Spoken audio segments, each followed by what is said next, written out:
Hello to KLS GCC BCom first semester students. This is Professor Deepa Tangankar and I'll be teaching you all financial accounting. Let's continue with the first unit. In the previous class we have studied the merits and demerits of single entry system. We have also studied the meaning of single entry system. We have dealt with the advantages and disadvantages of single entry system. And today we'll be dealing with difference between single entry system and double entry system. So let's begin with it. Alright, now single entry system and double entry system. So what's the difference between these two? Now single entry system says that there's one single entry for every transaction. Single entry system, single entry for every transaction. Double entry system, it means every transaction will have a dual effect, will have a double effect, will have a double entry. Alright, single entry system, single entry for a transaction. Double entry system, double entry, dual entry for each transaction. That's the first difference between single entry system and double entry system. Coming to the next point, that is incomplete method of accounting. Single entry system is incomplete method of accounting. Why it is incomplete? Because every transaction has only one effect, has only one, you record it once and then the work ends up there. You don't verify whether the transaction is correctly been recorded. There is no cross verification being done. You can't make cross verification in single entry system. Why? Because you have only one entry. So it is incomplete method of accounting. Double entry system, it is complete method of accounting. Alright, now if you see when you're preparing final accounts, in final accounts, when there are additional information being given in the problem, what we do is, in additional information, whatever information is being given regarding a particular transaction, one effect will be in trading and P&L account, and second effect will be compulsory, it will be into the balance sheet.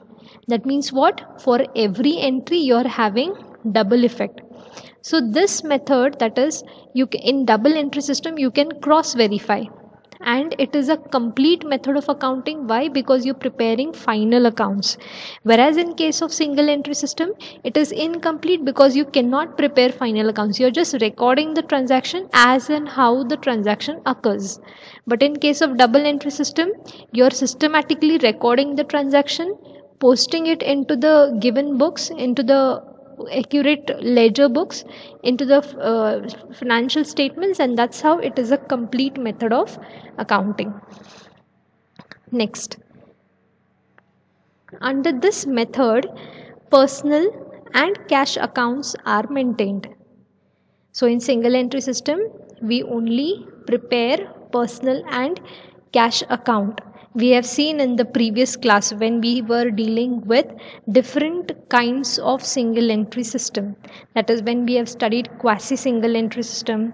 Okay, in different types we studied. In that we have seen that we prepare personal account and cash account only. Whereas in case of double entry system, under this system, all accounts of personal, real and nominal are prepared.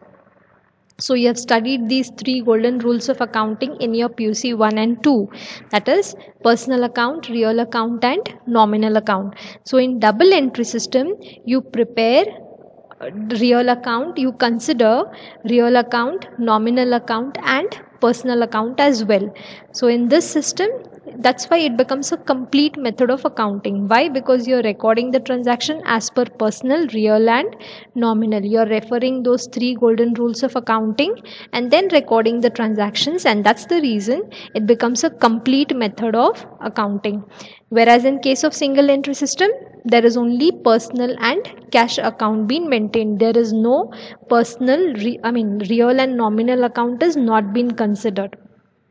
Next, accounts maintained are not reliable. Okay, Why it is not reliable? Because you're just recording the transaction. If you have made sales, you record the sales. If you have purchased, you record the purchased. You don't have entry been made in sales book or in purchase book, because you don't maintain those accounts in single entry system. So accounts maintained are not reliable. You cannot rely on the accounts what they have been prepared in single entry system. Next, for double entry system, accounts maintained are reliable. Why they are reliable? Because you have ledger posting being done.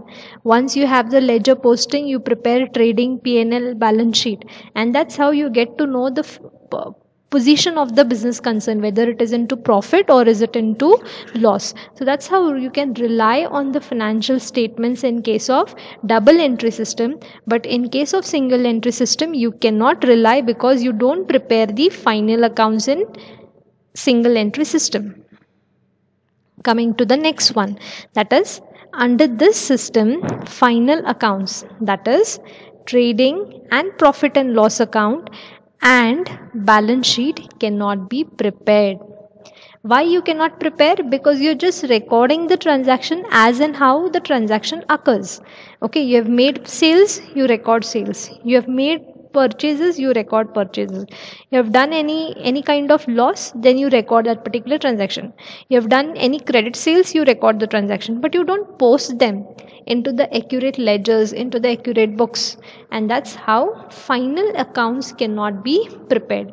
Secondly, you don't refer personal, real and nominal account in case of single entry system, and that's how preparing final accounts becomes very difficult in case of single entry system, because you're only referring personal and cash account. You're recording the personal transactions and the business transaction, and you're also referring the cash book, but you're not recording a real account or nominal account, and that's how preparing final accounts become difficult in case of single entry system. But in case of double entry system, final accounts can be prepared easily. Okay, why you can prepare final accounts? Because you are referring real account, you're preparing real, nominal and personal account, and that's how preparing final accounts in case of double entry system becomes easily. You record the transaction, then you post it into the systematic ledger, then you have the trading P&L and balance sheet being prepared, and that's how final accounts become, preparing of trading P&L and balance sheet becomes easier in case of double entry system, and in case of single entry system, preparing trading P&L and balance sheet becomes difficult. Next, the accounts kept under this system are not accurate. In single entry system, the transactions are not maintained in a proper manner, and that's how they are not accurate enough. Whereas in case of double entry system, the accounts kept under this system are accurate. The method which has been followed in case of double entry system is accurate enough. Okay, why? Because this is the complete method of accounting. In case of single entry system, it is an incomplete method of accounting. Next, in single entry system is not based on scientific basis, and as such this method is not accepted by some authorities like income tax department and so on. Whereas in case of double entry system, since this method is based on scientific basis, it is accepted by all. Now, there are various stakeholders for a business concern. Who are the various stakeholders? Like, for example, you have income tax department, you have government, you have financial institution, that is banks. Okay, these are the other stakeholders, that is the important stakeholder for a business concern. Now, since single entry system, you are not recording the transactions in a scientific manner, and that's how this method will not be accepted by different other stakeholders. Like, for example, it is not accepted by the income tax department. Why? Because it is not scientifically recorded. The transaction is not scientifically recorded, and that's how it has not been accepted by income tax department. Or if you go for a loan, and if you ask bank for a loan, and if you present your financial statement as per single entry system, then bank will not accept that statement. Why? Because it doesn't give the accurate amount of profit or loss being made. Why it is not does not give accurate amount of profit or loss being made? Why? Because we don't record the transactions in a scientific manner. And that's how preparing trading P&L and balance sheet becomes difficult in case of single entry system. We have seen in the previous slide. See here, under this system, final accounts, that is trading P&L and balance sheet, cannot be prepared in single entry system, whereas in case of final double entry system, final accounts can be prepared. So therefore, since you cannot prepare final accounts, it is the transactions are not maintained in a scientific manner, and that's how certain authorities do not accept single entry system. In double entry system, since this method is based on scientific basis, it is accepted by all. Now, since this method, that is double entry system, is in that method you are referring personal account, nominal account, real account, and that's the reason you can also prepare final accounts of the company. And therefore, in this method you are recording the transactions in a scientific manner, and that's the reason other authorities like income tax department or bankers accept the transactions, accept the statements. Okay. Next, this system, that is single entry system, is flexible in its operation. Why it is flexible? Because you are recording the transaction only once. Okay, so it is quite flexible. You can record it today, you can record it tomorrow, any given period of time, anywhere, anytime you can record it. It is very flexible. But in case of double entry system, it is not flexible.Hy it is not flexible? Because you have to refer those 3 golden rules of accounting. Okay, you have to prepare the trading P&L and balance sheet, that is you have to prepare the final accounts in the given period of time. By the end of the financial year you have to present the financial statements, and that's how you can't take the liberty of making your statements any time when you like. Okay, so this method is not flexible. Why it is not flexible? Because you have to stick to the timetable what is being given. You have to prepare the financial statements in a given period of time. So this method is not flexible. That is, double entry system is not flexible, whereas in single entry system it is quite flexible. Why? Because you are using the accounts for for a sole trader it has been used, and you can prepare the financial statement, you can record the transaction as and when you like. So this method is flexible, whereas in double entry it is not flexible. Next, financial position cannot be known accurately at the end of the period, and financial ratios which are very significant cannot be computed. Now in single entry system, we don't get to know what is the financial position. Financial position means whether the business concern, is it into profit or is it into loss?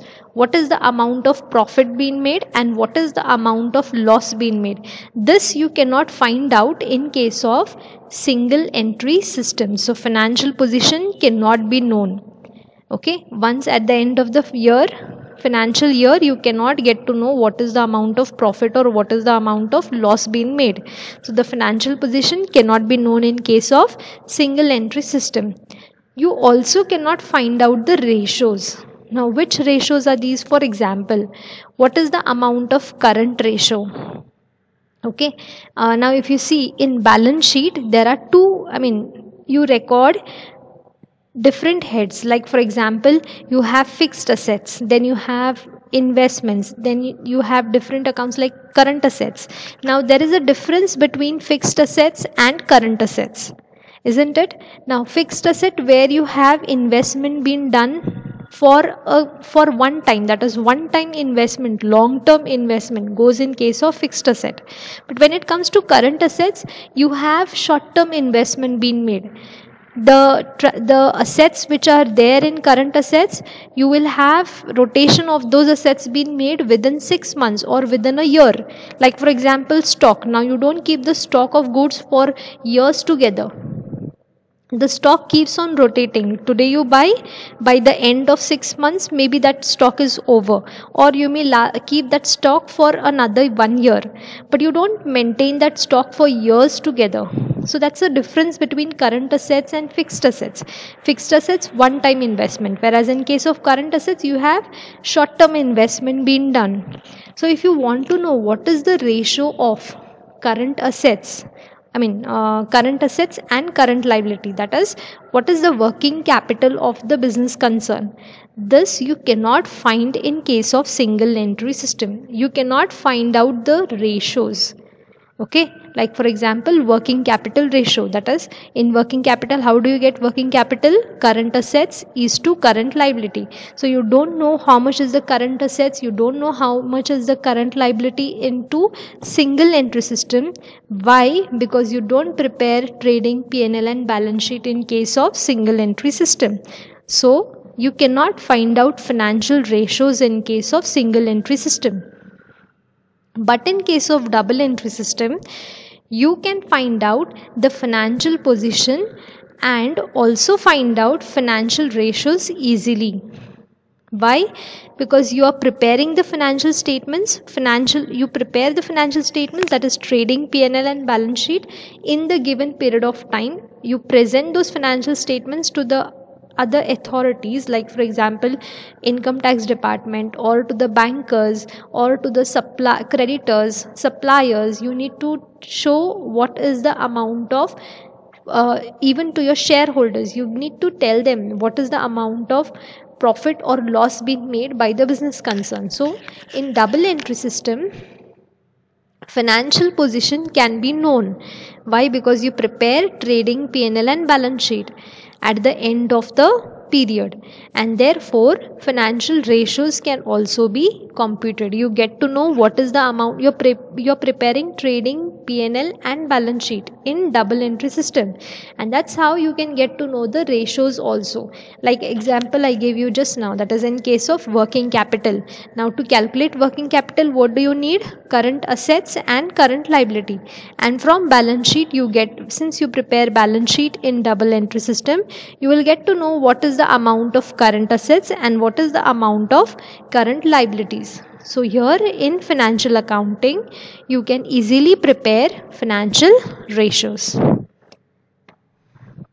Now that's in case of the difference between single entry and double entry. Hope you have understood this class. In the next class, we'll be dealing with